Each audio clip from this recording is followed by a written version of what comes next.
नमस्कार, आप देख रहे हैं अपनी मथुरा न्यूज़। मैं हूं आपके साथ में प्रतीक चतुर्वेदी। जिस प्रकार से मथुरा के थाना रिफाइनरी क्षेत्र अंतर्गत गांव कर्नावल में दो लड़कियों की शादी हो रही थी और कुछ लोगों ने आए बरातियों से हाथापाई कर दी और जिनके जोड़े में दुल्हन बनी बैठी थी उनके साथ भी मारपीट कर दी। यह मामला मथुरा में 21 फरवरी को हुआ।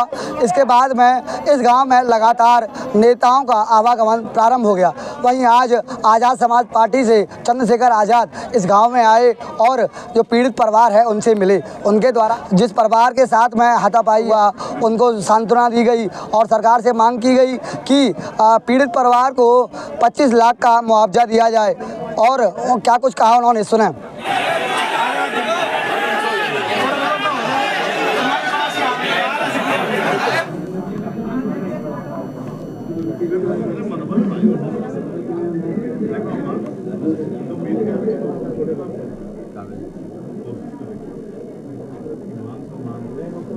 तो क्या कोई गुंडा ये घटना कर पाता, बताओ?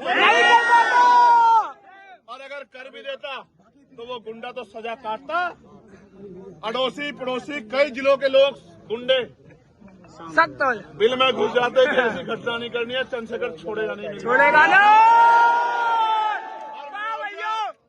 25 लाख रुपए का मुआवजा इन परिवार को दिया जाता और इनकी सुरक्षा पहले भी सुनिश्चित की जाती और इनको 5 एकड़ का पट्टा दिया जाता कि भाई आप अपने आप को अकेला मत समझना, सरकार आपके साथ खड़ी। लेकिन क्या करे गूंगी बहरी सरकार।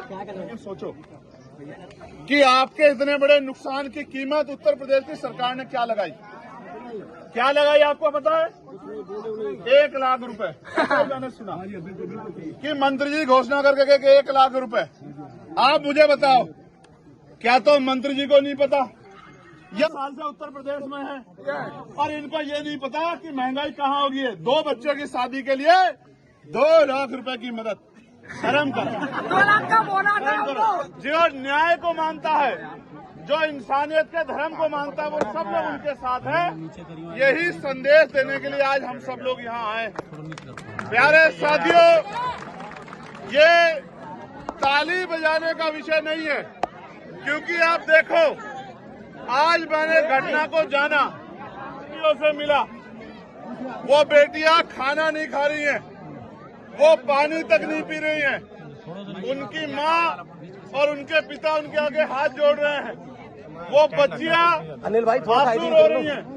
वो आंसू तो देखने में पानी के हैं, लेकिन उन आंखों से खून बह रहा है, क्योंकि जिन आंखों में सपने थे बड़े बड़े, आज उन सपनों को कुछ गुंडों ने गुंडागर्दी के जरिए उन सपनों को चकनाचूर कर दिया।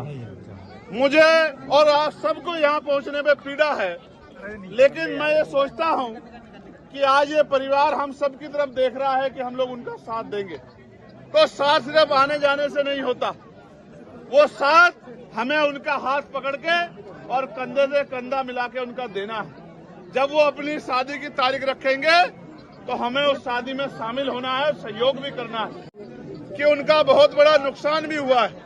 आपने देखा एक पिता अपनी तरफ से उधार करके, कर्ज लेके, जमीन बेच के, लोन लेके अपनी बेटियों के हाथ पीले करने की कोशिश करता है। पूरा खाना बना हुआ, पूरी मिठाई बनी हुई, पूरा सामान तैयार और सब धरा का धरा रह गया। ये जिन गुंडों की वजह से हुआ, वो गुंडे गिरफ्तार तो हो गए हैं, लेकिन जब तक उनको सजा नहीं मिलेगी हम लोग चैन से बैठने वाले नहीं है। ये बात भी मैं ऐलान करता। अभी परिवार को खतरा है कि जिन गुंडों ने ये घटना की, ऐसा ना हो कल वो जेल से आके उन बच्चियों को या परिवार का जहाँ रिश्ता उनको परेशान करें, या उन लोगों को जिन्होंने कार्रवाई की, क्योंकि उन्होंने धमकियां दी, जिसकी जानकारी पुलिस को भी है। तो उन्होंने 2 मांग मुझसे रखी है, उन मांग को मैं पूरा करूंगा इस बात का मैं आपको विश्वास दिलाता हूँ। क्या मांग है? इनकी मांग ये है, पहली तो उनको वो भय के साए में है। हालांकि मैं मानता हूँ कि किसी भी जाति में सब लोग बुरे नहीं होते। कुछ ही लोग ऐसे गुंडा तत्व होते हैं जो गांव के संस्कार और बहन बेटियों के सम्मान की परवाह नहीं करते। मैं ये मानता हूँ हर जाति में ऐसे आदमी बहुत बड़ी संख्या में नहीं है। अगर सब लोग इतने अन्यायी हो जाएंगे, सब लोग इतने अत्याचारी हो जाएंगे, तो फिर ये प्रकृति जो है, ये जो सृष्टि है, दुनिया चल ही नहीं पाएगी। इसलिए मैं मानता हूँ कि उनकी संख्या कम है, लेकिन मुझे दुख इस बात का है कि उनके परिवार ने उनको अच्छे संस्कार नहीं दिए। गांव की बेटी बहन ही होती है, और उनकी लड़ाई अगर कुछ भी थी तो वो परिवार के पुरुष लोगों से लड़ लेते। उन बच्चियों को पीटना नहीं चाहिए था, उनका अपमान नहीं करना चाहिए था, उनके रिश्तेदारों को और बरातियों को नहीं पीटना चाहिए था। ये मानते हैं कि बारात का मेहमान तो भगवान होता है, लेकिन उन्होंने तो पता नहीं कहाँ के संस्कार उनमें है। तो मैं इसकी वजह से पूरे समाज को गलत नहीं मानता। मैं मीडिया के माध्यम से कहना चाहता हूं कि प्रशासन को इस परिवार की सुध लेनी चाहिए, कैसे इनकी सुरक्षा सुनिश्चित हो, पहली बात, और इनको इनकी सुरक्षा के लिए लाइसेंस दिया जाए। ये परिवार कमजोर परिवार है, कल उनसे जुड़े हुए गुंडे इस परिवार को नुकसान पहुंचा सकते हैं। तो इस परिवार की सुरक्षा का ध्यान रखने की जिम्मेदारी प्रशासन की है, सरकार की है। उनके नारे खोखले हैं, और सरकार ने क्या किया, 1 लाख रुपए में भैंस नहीं आती। मुख्यमंत्री को नहीं पता, 1 लाख रुपए में मोटरसाइकिल भी आज नहीं आती। ये मजाक उड़ाने जैसा है।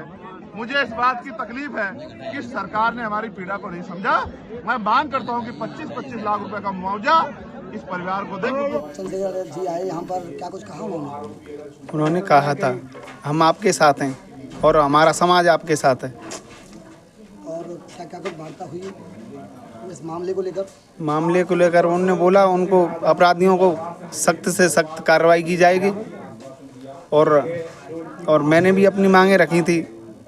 मैंने अपने परिवार के लिए और अपने परिवार के लिए और एक हौसले की मांग की है उन्होंने। आप कौन हैं? लड़कियों के पिता? लड़कियों के पिताजी। तो क्या कुछ कहा उन्होंने हौसले की मांग को लेकर? उन्होंने कहा हम बोलेंगे और हम दिलाएंगे। तो कितने लोगों के साथ ये मारपीट और मामला हुआ? कितने लोगों का? मेरी लड़कियों और मेरी बहनों के साथ मारपीट की। लोगों ने की? ये 8-10 लोग थे। उन लोगों की? हाँ, और गांव से बुला लिए थे उन्होंने। अब आपकी क्या मांग है, क्या चाहते हैं आप? मेरी यही मांग है कि उनको सजा सख्त से कड़ी से कड़ी सजा मिलेगा, छूट के बाहर ही नहीं आए। और क्या कुछ आश्वासन दिया उन्होंने, क्या कुछ कहा चंद्रशेखर जी ने? आज जो आए शादी को लेकर क्या कुछ कहा? शादी के लिए बोला था आप शादी करो और मैं आऊँगा।